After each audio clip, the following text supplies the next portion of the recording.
Coming home unexpectedly, I found filthy workers inside my own room. My daughter-in-law just smiled. It's preparation for the move. But the next morning she was the one screaming, "Why is the police at the door?" Subscribe to the channel and share your stories in the comments. And now let's get started. I pushed the door open and the world shifted under me like the floor had been pulled away. For a moment, I thought I had stepped into the wrong house. The smell hit me first, sharp, chemical, suffocating. Wet paint, thick and sour, clung to the air like betrayal itself. Two men in dirty, splattered coveralls stood in the center of my bedroom, their rollers moving in steady, thoughtless strokes. Gray. A heavy industrial gray. They were burying my coral walls beneath it, erasing the warmth I had chosen with such care, blotting out the color that had once reminded me of sunsets and quiet promises of survival. My curtains, the floral ones I had saved up for months to buy, lay in a tangled heap on the floor. Muddy boot prints ran over the fabric, flattening the flowers into smears of dirt.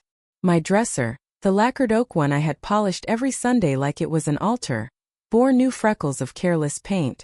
A drop slid down the mirror, distorting my reflection into something warped, as if the house itself no longer recognized me. At the doorway blocking my path stood my son, my Alex. Arms folded across his chest, his expression carved from stone, his gaze somewhere above my head, as though I were a stranger intruding on his plans. And next to him, like the director of this quiet invasion, was Megan, my daughter-in-law. Her ponytail swung as she tilted her head, her lips curved in the faintest smile, not of joy but of satisfaction. "Just preparing for the move," she said, her voice light, casual, like she was talking about rearranging furniture, not dismantling my life. She didn't even glance at me. I froze in the doorway, the bakery apron still stiff against my waist, dusted with flour, carrying the smell of yeast and burnt crust. My body ached from 12 hours of lifting trays, kneading dough, scrubbing ovens. I had come home early, just one blessed hour early, to rest my swollen feet and sip tea beside the marigolds blooming by my porch. Instead, I stood in my own house watching strangers paint over my walls. My voice came out cracked, barely human. "Who decided this?" Alex shrugged. That same shrug I remembered from when he was 14, when his chores lay undone and his excuses came ready. The same shrug he had used when teachers called about skip classes, when the car broke down because oil hadn't been changed, when bills went unpaid. The shrug that said, "Not my fault, not my burden, not my care. Too much house for one person," he said, his tone flat, as though he were reading a fact from a newspaper. Too much house. Too much me. Too much of everything I had sacrificed to give him a childhood, a future, a place to come back to. The words didn't just bruise, they carved. I looked at him, at the man my son had become. His hair uncombed, his shirt wrinkled, eyes darting to Megan as if waiting for her approval. She stood straight, her manicured fingers clasped behind her back, lips pursed with the authority of someone who had never worked a 12-hour shift in her life. The workers didn't look at me. They kept rolling, rolling, rolling, drowning my coral walls in lifeless gray. Each stroke sounded louder than hammers. With every pass of the roller, something inside me frayed. The years of holding on, of surviving, of believing my sacrifices would be honored. I swallowed against the acrid tang in my throat. "Preparing for the move?" I repeated, the words tasting bitter. "Whose move?" Megan finally turned her eyes on me. Hazel eyes cool as glass. "Ours. Yours. Everyone's. It's time to consolidate." Consolidate. As if my life were a balance sheet. As if my walls, my curtains, my dresser, my memories were numbers to be added and subtracted, rearranged for efficiency. My hands shook. I thought of the thousands I had lent them over the years. No, not lent, given. The checks for hospital bills. The envelope slipped into Alex's hands when rent was overdue again. The money for their honeymoon, their second car, Megan's dental work, the endless stream of just until payday requests that never came with repayment. Every dollar scraped from my back and shoulders after decades of carrying trays, waking before dawn, coming home with wrists burning and ankles swollen. And this was what I had earned. Strangers with rollers. A daughter-in-law with her back straight and chin high. A son too weak to meet my eyes. One of the painters leaned down to dip his roller in a bucket, sending a splatter of gray across my floorboards. He whistled as he worked, oblivious. The sound grated, careless, as though my sanctuary were just another contract job. "Alex," I whispered. "This is my room." He shifted his weight from one foot to the other. His eyes flicked toward Megan again, searching her face before he answered. "It's too much house, Mom. You don't need all this space. It's inefficient." I stared at him. Inefficient. My son who couldn't keep a job for more than 6 months. My son who had called me crying more than once when bills piled too high. My son who had eaten bread from my bakery when there was nothing else in his fridge. And now he dared to call my life inefficient. Megan smirked slightly, a corner of her mouth lifting as if she had heard my thoughts. "You'll thank us later. Downsizing will be easier on you." The sharp smell of paint coiled around me, digging into my chest. My lungs ached, but it wasn't the chemicals. It was the betrayal. It was my own son standing shoulder to shoulder with a woman who looked at my life like it was a problem to be solved. I felt my throat close, not from age or exhaustion but from the cruel realization. I had come home an hour early, hoping for rest. And instead I found I no longer belonged. Not even in my own bedroom. I stepped forward, the soles of my shoes sticking to the drop cloth spread across my floor. My coral walls, the walls I had painted myself after my husband's death, the color that had brought me back from the edge of grief, were disappearing. Gray swallowing coral, betrayal swallowing memory. "Stop," I said, but my voice was so thin, so fragile, it was lost under the roller's rasp. Megan crossed her arms. "Nora, you're tired. We'll handle it." My name stripped bare without warmth. Not Mom. Not Mrs. Clark. Just Nora, like I was a tenant being managed, a name on a piece of paper. The workers didn't pause. Alex didn't move. Megan tilted her head and watched me, waiting for me to break. The paint roller hissed across the wall, burying the last patch of coral. And I realized they were not painting walls. They were painting me out. 40 years. That's how long my hands had known ovens, knives, and dough. 40 years of burns across my wrists. Thin pale lines I wore like a second wedding band. 40 years of cuts that healed crooked, of nails ground short by flour and steel trays. My body is a map of kitchens. Scars on fingers, a stiff shoulder from carrying bags of flour heavier than I was. Calluses that no lotion could smooth away. Every dollar I ever earned came the same way. Through heat, through ache, through standing when I wanted nothing more than to sit. When people taste bread, they think of comfort. When I taste bread, I think of sacrifice. I think of waking up at 3:30 a.m. so the ovens would be ready for customers at dawn. I think of cleaning grease traps long after the lights in the dining room had gone dark. I think of all the mornings I walked home with my apron stiff as cardboard, smelling of yeast and sugar, my body buzzing with exhaustion. And then widowhood came uninvited 12 years ago. My Robert left one morning with a headache and never came home. A stroke, they said. Quick, they said. As if the speed of his leaving made the loss gentler. It didn't. The silence he left behind was the kind that howls. Alex was 25 then, still my gentle boy. At least that's what I told myself. He brought me tea in those first weeks, checked on me after late shifts, made sure the house didn't fall apart while I learned to sleep without Robert's breath beside me. I remember looking at him and thinking, Robert would be proud. But time changes children, and sometimes it's not the kind of change you pray for. Alex met Megan, and with her came shiny dreams, bigger cars, flashier trips, a life that sparkled but was always paid for with someone else's wallet. Europe vacations that somehow needed my temporary help. Designer strollers for children I raised in thrift store cribs. Better neighborhoods they scorned me for not affording myself, even as I paid their rent for them. Every time the phone rang I braced. Just until payday. The hospital bill was more than we expected. The landlord's threatening eviction. My savings leaked away like flour dust in an open sack. A few hundred here, 1,000 there. They never repaid. They never even pretended to. I lent without asking because work had taught me something cruel but true. Every dollar is half an hour of backache.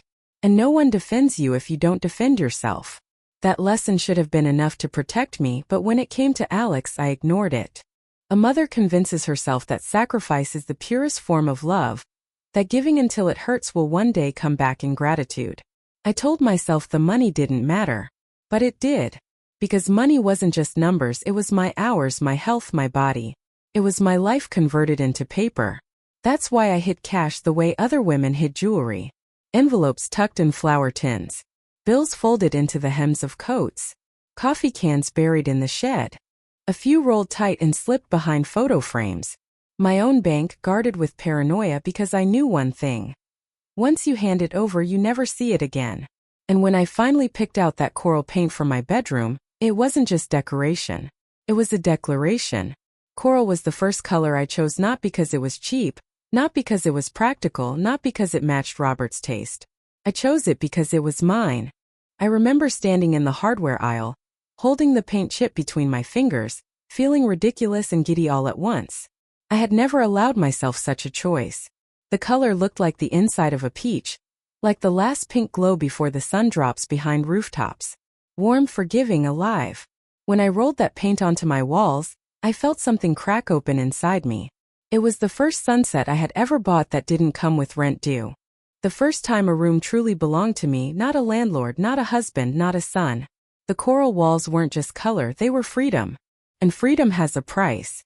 The price was every burn on my arms, every cut that healed crooked, every hour I spent bent over trays instead of in bed. It was every Sunday I spent working while Megan snapped pictures of brunches I had unknowingly financed. It was every ache in my bones that whispered, "This is what survival costs."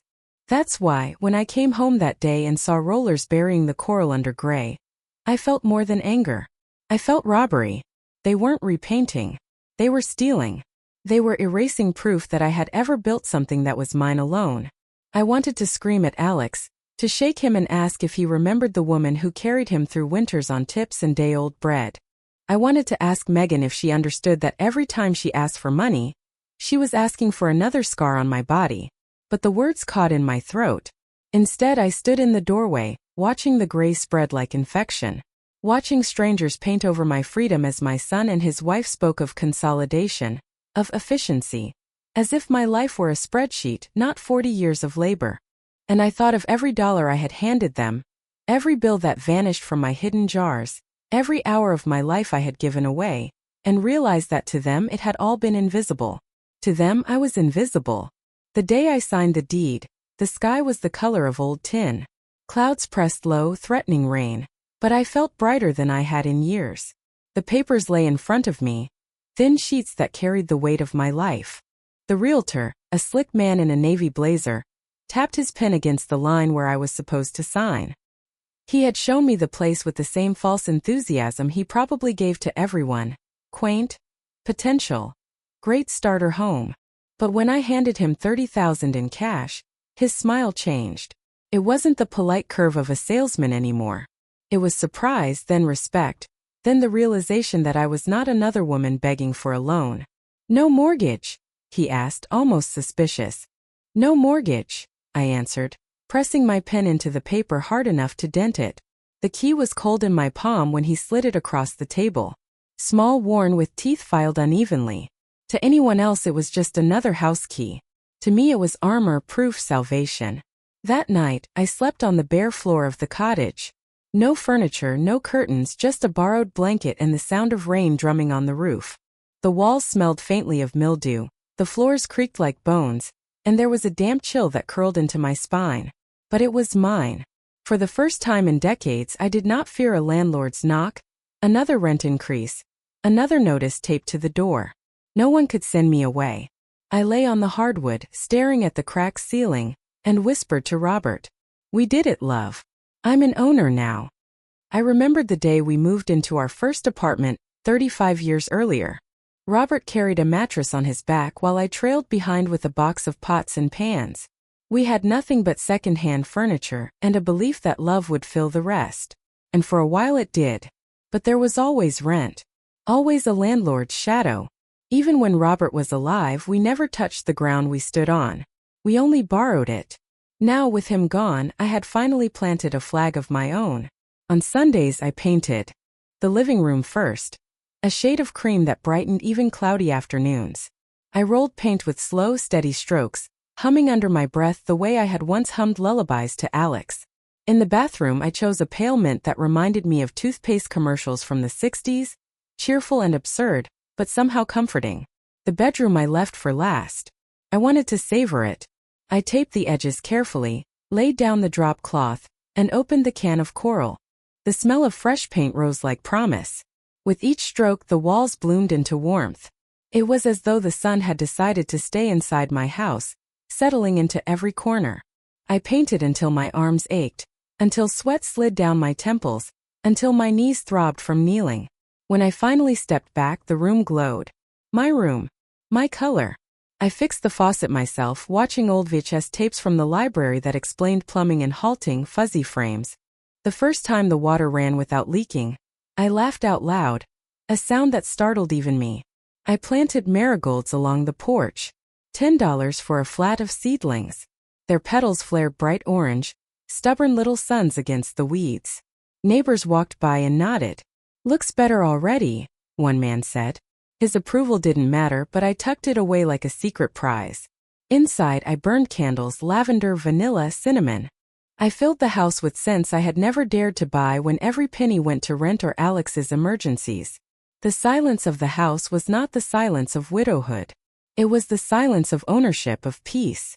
No footsteps above me, no televisions blaring through thin walls, no landlord stomping upstairs. Just me, the hum of the refrigerator, the faint crackle of a candle's wick. At first, the emptiness felt like a cavern. I would catch myself setting an extra plate on the counter, listening for Robert's heavy boots or Alex's childish laugh. But slowly the emptiness softened. It became space, not absence. A border around me. Sometimes I sat by the east-facing window at dawn, coffee steaming in my hands, and watched the first light pour in. The sun crept across the floorboards, pale gold turning the coral walls into fire. Those mornings I felt like I had been reborn inside the very glow of survival. Neighbors asked if I had family nearby. I said yes, though the truth was more complicated. Alex and Megan lived 20 minutes away, but the distance was measured in more than miles. I had given them money for deposits, cars, bills. I had covered their emergencies and their dreams. But this house, this one small creaking cottage with its marigolds and coral bedroom, was something I had given only to myself. One evening I sat on the porch steps, dirt under my fingernails from planting, and realized, for the first time in decades, no one else had a claim on me. Not Robert's memory, not Alex's debts, not Megan's demands. The key in my palm was mine alone. It should have been enough to keep me safe. But in families, safety is never a guarantee. The day I decided to invite everyone over, I woke before dawn. The air in the cottage was cool, damp with early autumn, but my chest felt warm. This was not another morning of dragging myself into the bakery. This was a day for me. A day to prove that all the years of labor had bought more than pain. They had bought a home. I began in the kitchen, rolling out lasagna noodles on the same wooden board Robert and I had once kneaded bread upon. The dough clung slightly to my fingers, the flour rising in soft puffs that coated the counter like snowfall. I layered ricotta, mozzarella, a sauce I had simmered the night before with fresh basil from the neighbor's garden. The scent of garlic and tomatoes filled the house, seeping into the wood and fabric. By mid-morning the table was already half set. My best china, the pale cream plates with faint gold rims that had spent most of their lives locked away, waiting for an occasion. Today was that occasion. A peach pie cooled on the windowsill, its crust cracked just so, sugar glittering on top like frost. A bowl of salad rested in the refrigerator, lettuce crisp and waiting, basil still releasing its sweet, peppery aroma. I vacuumed, dusted, polished. My back ached, but it was a proud ache, the kind that says, "This house is mine and today it will shine." By 3 o'clock, people began to arrive. My cousin Tasha first, carrying a bottle of wine and her familiar booming laugh. "Nora, you did it," she said, crushing me in a hug. "Look at you, homeowner." Her eyes glistened as she stepped inside, admiring the walls, the marigolds outside, the neatness I had fought to create. Neighbors followed, Raoul from next door, who always waved when I watered the yard, Mrs. Jenkins from across the street, bringing a basket of rolls, even the postman who'd heard there was peach pie and came shyly with a card congratulating me. They filled the house with voices, clinking glasses, and the kind of warmth I hadn't felt in years. "Beautiful place, Nora. So cozy. You've worked so hard. You deserve this." Each compliment was a balm, proof that the bruises of labor had not been for nothing. For a few shining hours I felt like the center of a circle, not its burden. It was nearly 5 when Alex and Megan arrived. Late, as always, carrying nothing but themselves. Megan stepped in first, her perfume sharp, her heels clicking against the wood. She looked around like a realtor, eyes sweeping corners, ceilings, cracks. Alex followed, mumbling a greeting, already pulling out his phone as if the house bored him. "Old tile," Megan murmured, running a manicured finger along the kitchen counter. "Bad block," Alex added, glancing through the window. "Property values here don't hold." "And look," Megan said, pointing at the window. "Leaks. Condensation already. This won't last." The words sliced through the air, flattening the compliments that still hovered like birds. The room grew quiet. Tasha's smile faltered. Raoul shifted uncomfortably. I forced myself to stand straighter. "It's mine," I said softly, as if reminding myself. Megan smiled, thin and tight. "That's why we're saying you'd be better off selling. Combine the money with ours, get a bigger place. One that fits all of us." All of us. The phrase rang like a warning bell. Her voice carried no warmth, no invitation. It was a declaration. She was already placing herself inside my walls, inside my freedom. "No," I said simply. Alex glanced up from his phone then, frowning like a boy denied candy. "Mom, be reasonable. We can't keep throwing money at rent when you have this." I looked at him, at the stubble he hadn't bothered to shave, the shirt creased from being worn twice, the eyes that darted to Megan before meeting mine. My son. My only child. And yet the distance between us was wider than the gap between the walls. "This house is mine," I repeated. Megan's eyes narrowed. She said nothing more, but the silence was sharper than words. She looped her arm through Alex's and guided him toward the dining table. Her smile fixed, her eyes cold. Dinner resumed, but the flavor had changed. The lasagna still melted on tongues, the peach pie still flaked sweetly, but underneath ran a current of unease.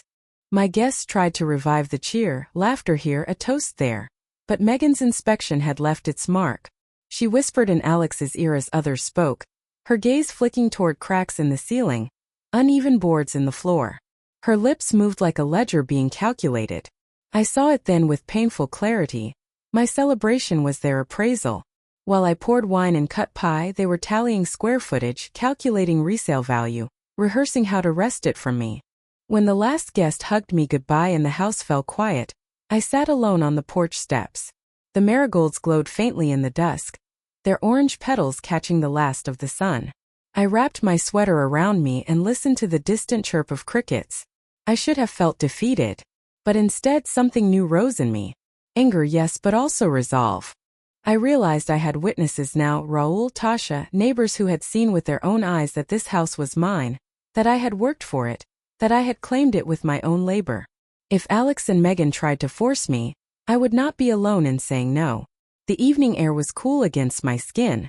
I sat there a long time, letting the silence settle, feeling the house breathe around me. The walls coral cream mint stood firm. And I whispered to them as if they were listening, "No one will take you from me." 3 weeks after the dinner that turned sour, the call came. It was late, almost midnight, when the phone vibrated on the nightstand.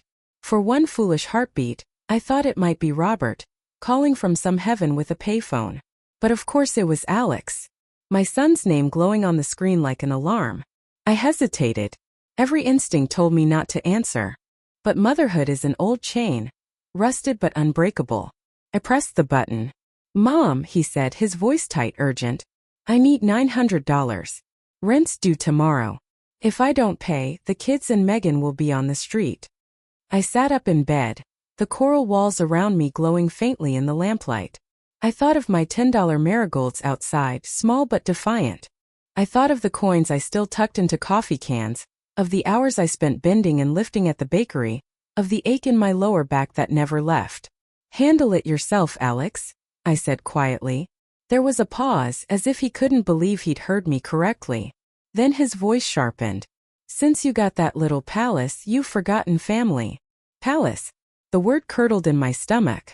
My 2-room cottage, my weedy yard, my patched roof. A palace? But to him maybe it was. Because to him it wasn't just a house. It was money. Liquid money he believed he had a claim to. "I haven't forgotten family," I answered steady. I've remembered myself. The silence on the line was thick. I could almost hear him grinding his teeth. Then a muttered curse and the call ended. I lay back down but sleep wouldn't come.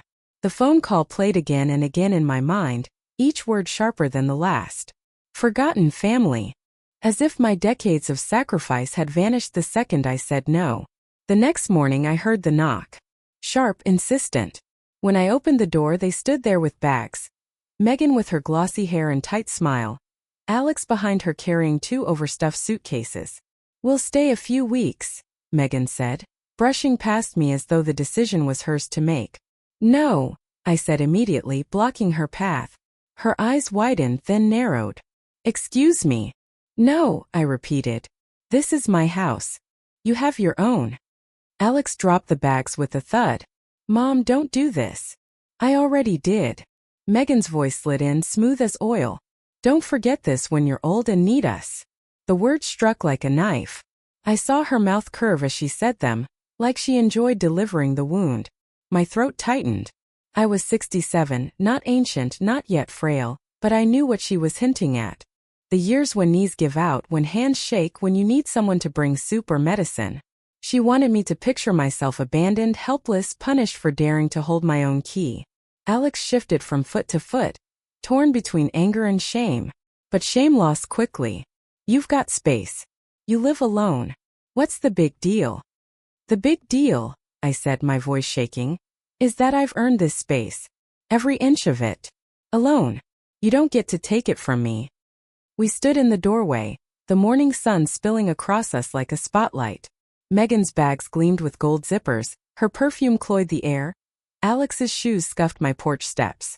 They looked like trespassers, but ones who believed they belonged. Finally, Megan yanked her suitcase upright. "Fine," she said coolly. "But remember this." She turned, her heels clicking down the walkway, Alex trailing behind.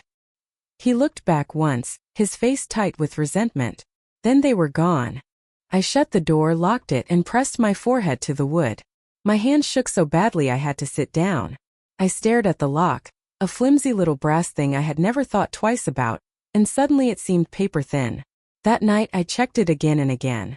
Jiggle the knob, slide the bolt, test the window latches, pace the floor, repeat. I left the hall light on until dawn. Every creak in the floorboards made me startle. The house that had once felt like sanctuary now felt fragile, as if walls could fold, as if keys could be copied, as if my son could stroll in whenever he wished. I tried to calm myself by looking at the marigolds outside. Their petals glowed in the porch light, stubborn little bursts of orange. I told myself they would hold just as I would hold. But in the pit of my stomach, fear had already taken root. I had spent decades fighting landlords, banks, bills. Now I realized the real invasion wasn't from outside. It was from within my own blood. And blood, once it scents money, does not retreat easily. It began on a Saturday morning. I was stirring sugar into my coffee, the marigolds outside glowing in the thin light, when I heard the metallic rattle. Keys. My lock turning. The front door swung open. Alex strolled in, as casual as if it had always been his house. He jingled the keys in his hand like a prize. "Megan made a copy," he announced. "Safety first." My coffee mug slipped against the saucer, rattling. "You what?" "She thought ahead," he said with that shrug I had come to dread. "In case of emergencies." Behind him Megan appeared, hair perfectly brushed, sunglasses perched on her head though it was barely dawn. She kissed the air near my cheek. "Relax, Nora. Families share. Don't you want us close? Isn't that safer?" My heart slammed against my ribs. I wanted to snatch the keys from his hand, to scream until the walls shook. Instead I called the police. When the officers arrived, their blue uniforms crisp against the autumn air, I poured out the story. The copied key, the invasion, the refusal to leave. One officer, a young man who looked barely older than Alex had been when he graduated, scratched his chin. "Civil matter, ma'am," he said at last. "They're family. Not much we can do." "Family doesn't break into your home," I snapped. But my words slid off their polished shoes. They left, nodding politely, promising nothing. Within hours my house was no longer mine. Day 1. They carried in a television the size of a door and shoved it against my living room wall, pushing aside my bookshelf. The hum of it drowned the silence I had cherished. Megan tossed my plants, my fern, my ivy, the spider plant I had nursed from a cutting, out onto the porch, pots cracking against the wood. Too cluttered, she declared, arranging their glossy black console instead. Day 2. I woke to find my coffee maker gone. In its place, a chrome monster with blinking buttons and a hiss like an angry snake. It's an upgrade, Alex said when I protested. But when I tried to use it, the machine spat steam and left me holding a cup of bitter sludge. Day 3. Megan swept through my kitchen with a notepad, murmuring about improvements. By afternoon, she had borrowed $2,000 from the envelopes I kept hidden. My stomach dropped when I found the empty space where the cash had been. Just for the upgrades, she explained, her voice sweet as spoiled fruit. We'll pay it back after the sale. The sale? I demanded.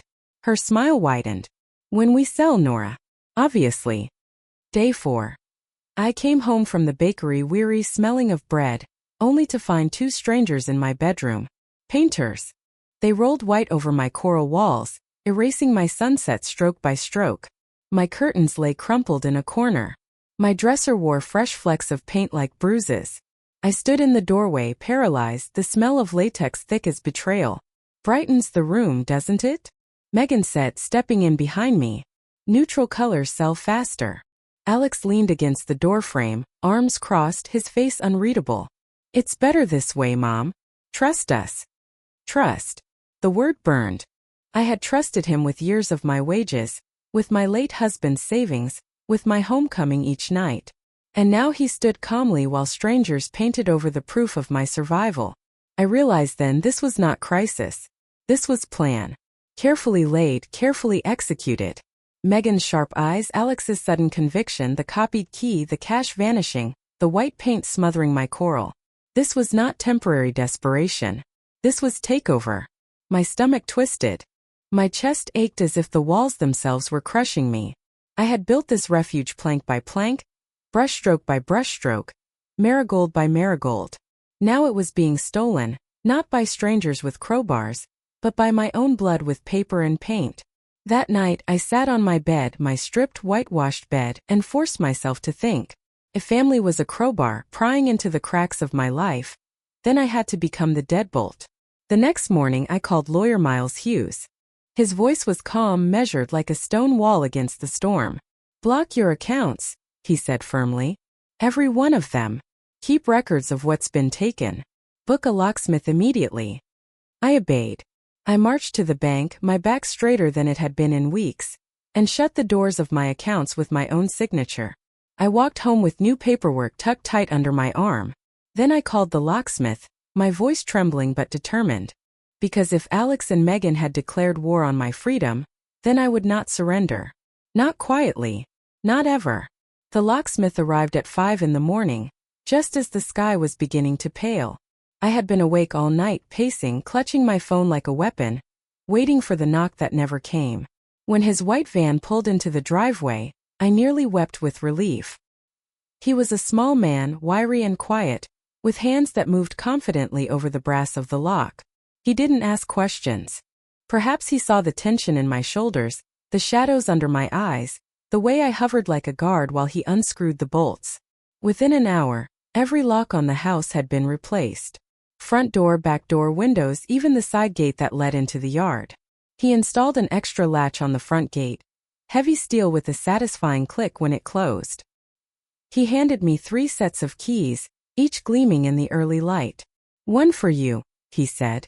One for a trusted person. And one hidden just in case. I nodded, sliding the cool metal into my palm. My key. My choice. By the time the sun had fully risen, the cottage hummed with a different energy. The marigolds glowed brighter, the walls seemed to exhale, the silence felt safe again. I tucked one set of keys into the bottom of my work bag, gave another to Raoul next door.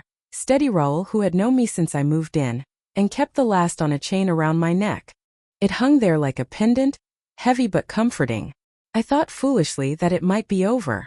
By noon my phone began to explode. Call after call, message after message. Alex's voice sharp with disbelief. Mom, what the hell? Our keys don't work. Open up. Then Megan's syrupy tone dripping with accusation. This is kidnapping, Nora. The kids need their toys. You can't keep them locked out. I silenced the phone. My hands trembled, but I did not answer. By evening, their car screeched into the driveway. They pounded on the door, their voices rising in a duet of rage and pleading. Open up. You can't do this. This is still our home too. I stood in the hallway, the new deadbolt glinting in the light, my heart hammering like a drum. The sound of their fists against the door shook the frame. My neighbors peered through curtains, their faces pale squares in the windows. I had witnesses. That was something. I cracked the door only when Raul came to stand at my side, his arms folded like a guard. Let them take what's theirs, he whispered. But nothing more. I opened the door just wide enough to let them through, under my eye, under Raul's silent watch. They hauled out their bags, their giant television, the monstrous coffee machine, the so-called new bedroom set they had bought with my stolen savings. The weight of each item scraping across my floor felt like a bruise, but I forced myself to stand tall. Megan hissed as she passed me, her voice low, venomous. You'll regret this. Alex lingered at the threshold, his eyes searching mine with something I couldn't read. Anger, disappointment, disbelief. Finally, he asked, Are you really choosing a house over family? The words caught in my chest, but I forced them out steady. I'm choosing dignity over abuse. He flinched as if struck. Then he grabbed the last bag and stormed out. The door closed behind them. Silence returned, broken only by the faint hum of my refrigerator. My knees buckled and I leaned against the wall, my breath shallow. I had done it. For the first time I had locked them out, not just with metal but with resolve. But victory is never clean. At dawn the next morning, I woke to the sound of pounding. Louder than before, heavier, like hammer striking wood. The walls shook with the force of it. My marigolds quivered in the early wind. I clutched the keys around my neck, their teeth pressing into my skin. The locks were strong. But I knew now locks could not keep away blood. And blood, once it tasted power, would always come back. It was 6:30 m.m. when the pounding began again, louder than before, rattling windows, shaking my walls like an earthquake. I pulled my robe tight, heart hammering, and went to the door expecting fists. Instead, when I looked through the peephole, I saw uniforms. 2 officers stood on my porch, hats shadowing their eyes. Behind them, Alex waved a sheaf of papers like a flag of conquest. Megan stood at his side, her face pale but triumphant, lips curled in satisfaction. I opened the door a crack, chains still fastened. Yes. My voice was steadier than I felt. Mrs. Clark, one officer asked. We have a warrant to investigate a domestic dispute. We've received documentation from your son and daughter-in-law that they reside here by your invitation. Megan stepped forward, eyes gleaming. She held out printed text messages, each one dripping with fake warmth. Come stay as long as you like. The house is yours too. Bring the kids, we'll make it work. All signed with my name, all written in a voice that wasn't mine. They were sent from your number, she said sweetly, her gaze locking on mine. You must have forgotten, Nora. You invited us. Forgotten. The word sliced me open. As if age had muddled me, as if I were already losing my mind. Alex thrust a handful of receipts at the officers. We've put money into this place. Look, improvements, furniture, paint. We're stakeholders. She can't just throw us out. I swallowed against the panic rising in my chest. I wanted to scream that the receipts were bought with my stolen cash, that the texts were fabrications. But the officer's eyes were unreadable, the law a cold wall between us. Then a voice cut through the morning air. Excuse me, officers. It was Raul, my neighbor, walking briskly across the yard. Behind him came another figure, Miles Hughes, my lawyer, his suit pressed, his expression calm but sharp. He had arrived within minutes of my call, the man who had told me to block my accounts, who believed me when even my own son treated me like an unreliable narrator of my own life. Miles scanned the papers with a quick, trained eye. His lips curved, not in amusement but in something colder. These are forgeries, he said flatly. He pointed to the margins. Metadata is broken. Wrong font for the carrier. Timestamps inconsistent with standard format. The officers shifted, glancing at one another. Megan's smile flickered. As for these receipts, Miles plucked one from Alex's hand, held it up to the light. They show purchases made on her debit card. Not yours. That's not proof of contribution, Mr. Clark. That's proof of theft. Alex's jaw clenched. We're family. It's not theft if it's shared. Miles raised a brow. Shared implies consent. Did your mother consent to you draining her accounts? Silence. The kind of silence that exposes more than words.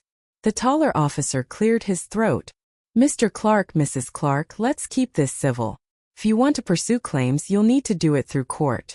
But forging documents to gain entry? He tapped the papers with his finger. That edges into criminal territory. Megan's face went pale. She tried to speak, but the words tangled. For the first time, her polished confidence cracked. Alex stepped forward, his eyes burning into mine. You won this battle, Mom, he said through clenched teeth. But you'll end up all alone. The words hung in the air, heavy as smoke. I met his gaze and felt something shift in me. Once the thought of loneliness terrified me. But now, after weeks of invasion and theft, alone no longer sounded like punishment. Alone sounded like peace. The officers returned the papers to Miles, who slipped them neatly into his briefcase. One more stunt like this, the taller one warned, and we'll move from civil to criminal charges. Do you understand? Megan nodded stiffly, her lips pressed into a thin line. Alex's fists balled at his sides, but he said nothing more. They turned and walked down the steps, the autumn air sharp against their retreat. Neighbors' curtains twitched. Faces watched from windows.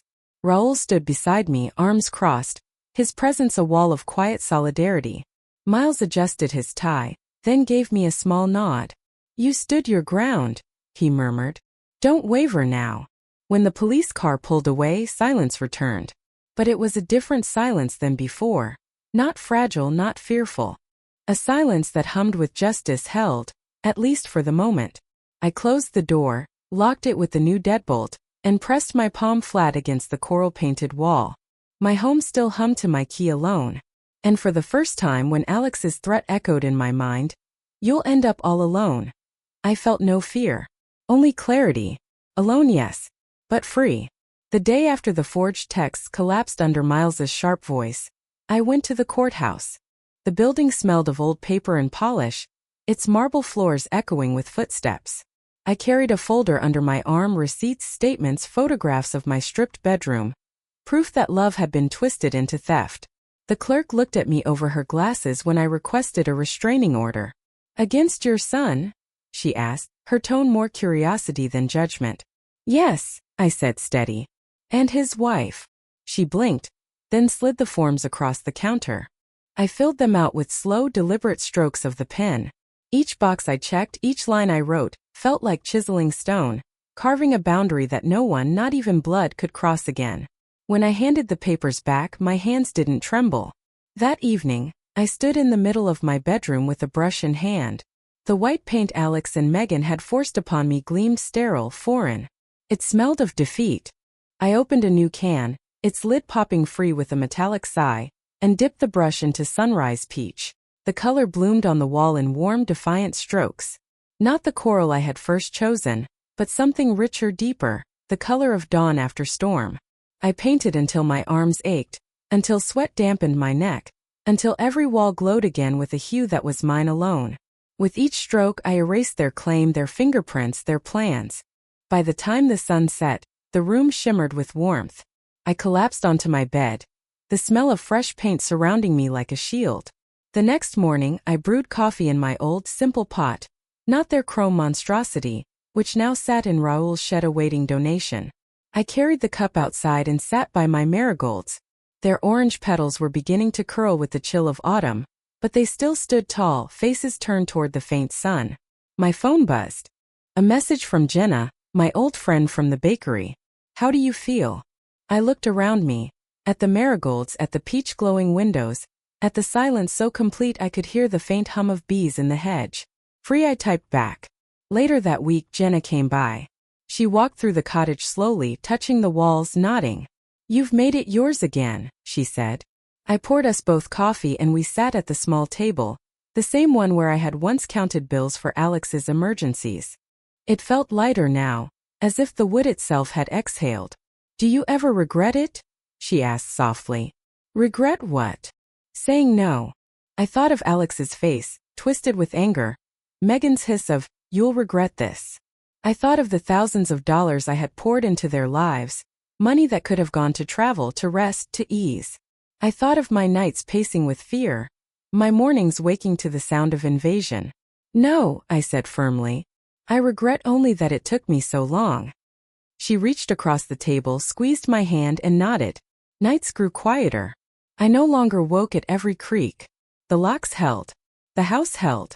I began to trust the silence again. Some evenings I lit candles and read by their glow, the walls shimmering peach around me. Other nights I simply sat in the dark, listening to the steady hum of the refrigerator, the occasional rustle of leaves outside. Silence had once been loneliness. Now it was victory. I tended my marigolds even as autumn nipped at them, covering their roots with mulch, whispering to them like companions. "You made it through," I told them. So did I. One afternoon Jenna asked if I was lonely.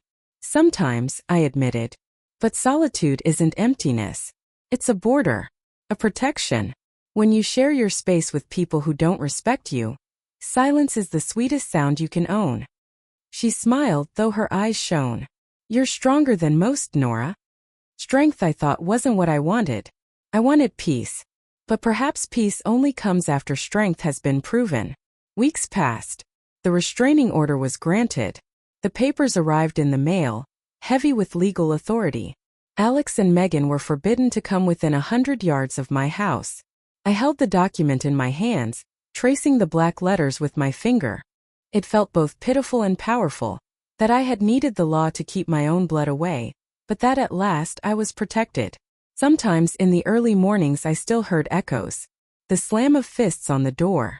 The hiss of Megan's voice. The weight of Alex's accusation, "You'll end up all alone." But those echoes faded faster now. They were ghosts, and ghosts lose power when you refuse to feed them. I continued to bake bread, though not in the bakery's industrial ovens. Just simple loaves in my own kitchen. The smell filled the house, warm and yeasty, reminding me of decades of labor but now tied to no one's hunger but mine. I sliced thick pieces, spread them with butter, ate them slowly while the marigolds nodded outside the window. In the evenings I sometimes walked the block. Neighbors waved. Raoul often joined me, talking of his garden, his late wife, the weather. I found comfort in these small, ordinary exchanges.